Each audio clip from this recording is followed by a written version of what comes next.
আসসালামু আলাইকুম। ভাবুন তো শেষ কবে আপনি আপনার বাচ্চার উপর খুব বাজেভাবে রেগে গিয়েছিলেন? হয়তো সে দুধ ফেলে দিয়েছিল কিংবা খেলনাগুলো ছড়িয়ে রেখেছিল। আপনি চিৎকার করলেন, হয়তো একটা ধমক দিলেন। কিন্তু পরে যখন মাথা ঠান্ডা হলো, আপনি কি ভেবেছেন, আসলে কি ঘটনাটা এত বড় ছিল?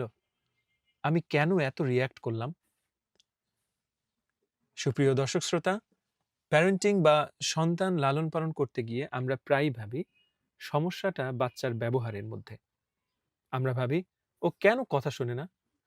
কিন্তু আমরা এটা ভাবি না যে আমাদের এই রাগের শেকড় হয়তো আমাদের বাচ্চার ব্যবহারে নয়, লুকিয়ে আছে আমাদের নিজেদের অতীতে, আমাদের নিজেদের শৈশবে।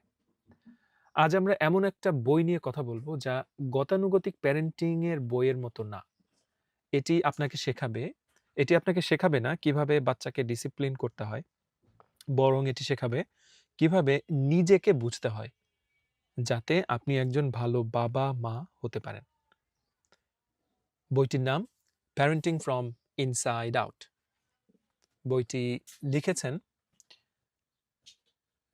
Daniel Seagull. উনি একজন বিখ্যাত সাইকিয়াট্রিস্ট এবং মেরি হার্টসেল উনি একজন চাইল্ড ডেভেলপমেন্ট স্পেশালিস্ট।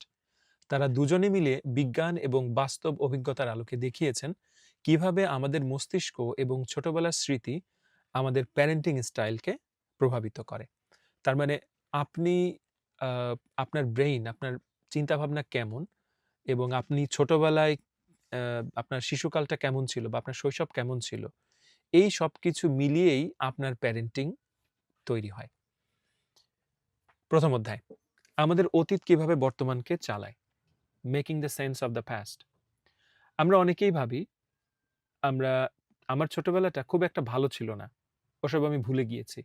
ওটা আমার বাচ্চার উপর প্রভাব ফেলবে না। কিন্তু ডক্টর সিগেল বলছেন, আপনি চাইলেও আপনার অতীতকে প্যারেন্টিং থেকে আলাদা করতে পারবেন না। তবে মজার ব্যাপার হলো, আপনার শৈশবে কি ঘটেছিল সেটা মুখ্য নয়। মুখ্য হলো সেই ঘটনাগুলোকে আপনি এখন কিভাবে দেখেন। লেখকরা একে বলছেন কোহিয়ারেন্ট লাইফ স্টোরি বা জীবনের একটি সঙ্গতিপূর্ণ গল্প। ধরুন, ছোটবেলায় আপনার বাবা-মা আপনাকে সময় দিতেন না। এখন বাবা হিসেবে আপনি যদি সেই কষ্টটা বুঝতে পারেন এবং মেনে নেন যে, হ্যাঁ, আমার খারাপ লাগতো, তাই আমি আমার বাচ্চাকে সময় দেব, তবেই আপনি সেফ। কিন্তু আপনি যদি সেই কষ্টটা অস্বীকার করেন এবং বলেন, ধুর, ওসব কোনো ব্যাপারই না, একলা বড় হয়েছি বলেই তো আজ আমি এত স্ট্রং, তবেই বিপদ। কারণ অজান্তেই আপনি আপনার বাচ্চার সাথেও সেই দূরত্ব তৈরি করে ফেলবেন। একে বলে লেফট ওভার ইস্যুস বা অমীমাংসিত সমস্যা। আমরা যখন আমাদের জীবনের গল্পটা বুঝতে পারি না, তখন আমরা অতীতের আ ভূত বর্তমানে মানে অতীতের ভূত বর্তমানে টেনে আনি। আর যখন আমরা আমাদের গল্পটা গুছিয়ে নিতে পারি, তখন আমরা আমাদের সন্তানদের একটি নতুন এবং সুস্থ ভবিষ্যৎ দিতে পারি। তো এখান থেকে আমরা জানলাম, আপনার শৈশবে কি ঘটেছিল তার চেয়ে বেশি গুরুত্বপূর্ণ হলো আপনি সেই ঘটনাগুলোকে বর্তমানে কিভাবে ব্যাখ্যা করছেন।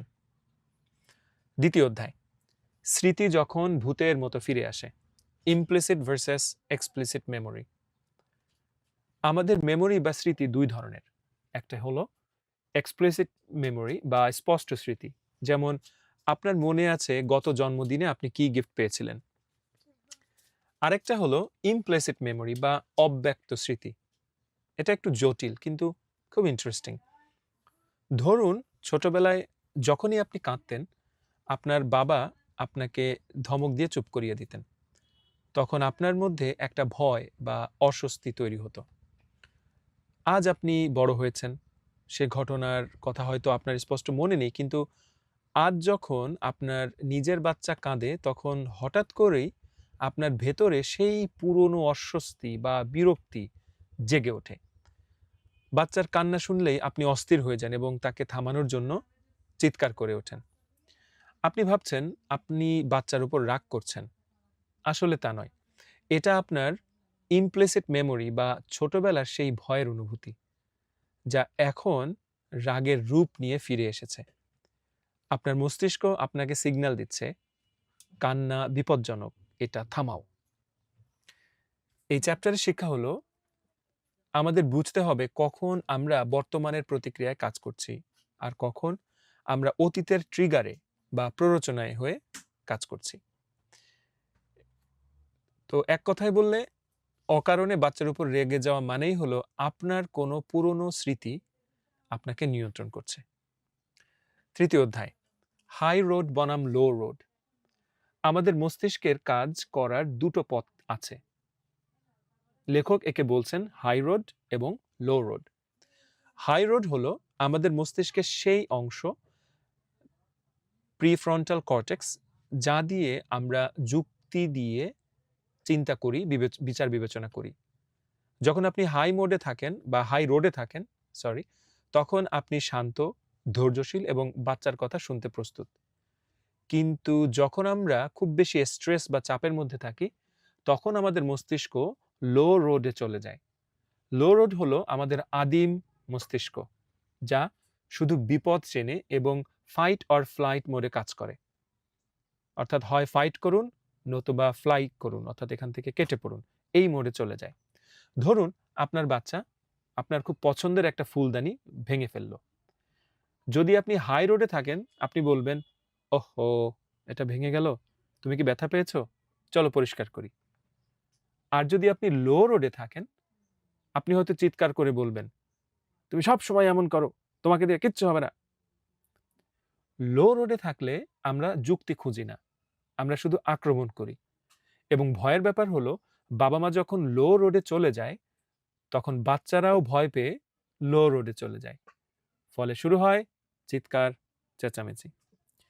তো এখানে লেখকের পরামর্শ হলো, যখন আপনি বুঝবেন আপনি লো রোডে চলে যাচ্ছেন, শরীর গরম হচ্ছে, চোয়াল শক্ত হয়ে যাচ্ছে, তখন কথা বলা বন্ধ করুন, ব্রেক নিন, নিজেকে হাই রোডে ফিরিয়ে আনুন, তারপর বাচ্চার সাথে কথা বলুন। আচ্ছা, তো এখান থেকে আমরা জানলাম যখন আপনি রেগে গিয়ে লো রোডে থাকেন, তখন কোনো শিক্ষাই কাজে আসে না। আগে শান্ত হয়ে হাই রোডে ফিরুন, তারপর প্যারেন্টিং করুন। পরের অধ্যায়, সম্পর্কে ফাটল এবং মেরামত। পৃথিবীতে কোনো বাবা মাই নিখুঁত নন, আমরা ভুল করবই, আমরা মেজাজ হারাবো, আমরা লো রোডে চলে যাব এবং বাচ্চার সাথে খারাপ ব্যবহার করে ফেলব। লেখক একে বলছেন রাপচার বা সম্পর্কের ফাটল। এটা খুবই স্বাভাবিক, কিন্তু সমস্যা হলো অনেক বাবা মা এই ফাটলটা মেরামত করেন না। তারা ভাবেন বাচ্চা মানুষ, ও কি আর মনে রেখেছে, অথবা নিজের ইগোর কারণে তারা বাচ্চার কাছে সরি বলেন না। ডক্টর সিগেল বলছেন প্যারেন্টিং রিপেয়ার বা মেরামত করাটা জাদুর মতো কাজ করে।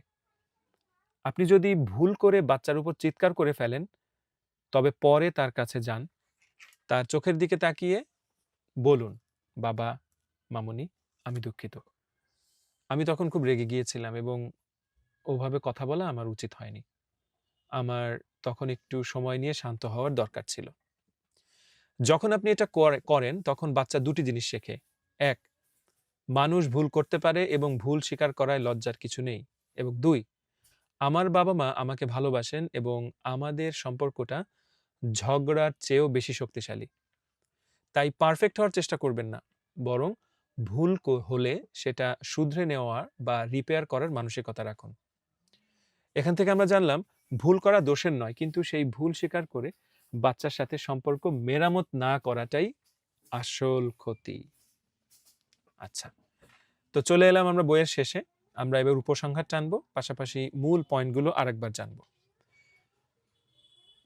প্রিয় শ্রোতা, parenting from the inside out আমাদের শেখায় যে ভালো বাবা মা হওয়ার জন্য বাচ্চার পেছনে লাগার চেয়ে নিজের মনের ভেতর উঁকি দেওয়াই বেশি জরুরি। আসুন এক নজরে দেখে নিই আজকের মূল শিক্ষাগুলো। ১, অতীতকে বুঝুন। আপনার শৈশব আপনার বর্তমান ব্যবহারকে প্রভাবিত করে। নিজের জীবনের গল্পটা গুছিয়ে নিন, যাতে আপনার অতীতের ছায়া বাচ্চার উপর না পড়ে। ২, ট্রিগার চিনুন। বাচ্চার কোনো আচরণে যদি আপনার অস্বাভাবিক রাগ হয়, বুঝবেন এটা হয়তো আপনার কোনো অব্যক্ত স্মৃতি বা ইমপ্লিসিট মেমোরির খেলা। 3 হাই রোডে থাকুন। রেগে গেলে তখন যদি আপনি লো রোডে চলে যান তখন কথা বন্ধ রাখুন। শান্ত হয়ে আবার হাই রোডে ফিরে সিচুয়েশনটা হ্যান্ডেল করুন। এবং 4 মেরামত করুন। ভুল হলে বাচ্চার কাছে ক্ষমা চান এবং সম্পর্কটা জুড়ে দিন বা রিপেয়ার করুন। এটাই বাচ্চাকে নিরাপত্তা দেয়। ভিডিওটি শেষ করার আগে আপনাদের জন্য ছোট্ট একটি কুইজ থাকছে। দেখব আপনারা কে কতটুকু মনোযোগ দিয়ে শুনেছেন। উত্তরগুলো কমেন্টে জানাবেন। প্রথম প্রশ্ন, ডক্টর সিগেলের মতে প্যারেন্টিংয়ে কোন বিষয়টি সবচেয়ে বেশি প্রভাব ফেলে? ক, বাচ্চার বুদ্ধিমত্তা। খ, বাবা মায়ের শৈশবে ঘটনাগুলোকে তারা বর্তমানে কিভাবে ব্যাখ্যা করে। নাকি গ, বাবা মায়ের অর্থনৈতিক শিক্ষা বা অবস্থা। দ্বিতীয় প্রশ্ন, ইমপ্লিসিট মেমোরি বা অব্যক্ত স্মৃতি বলতে ভিডিওতে কি বোঝানো হয়েছে?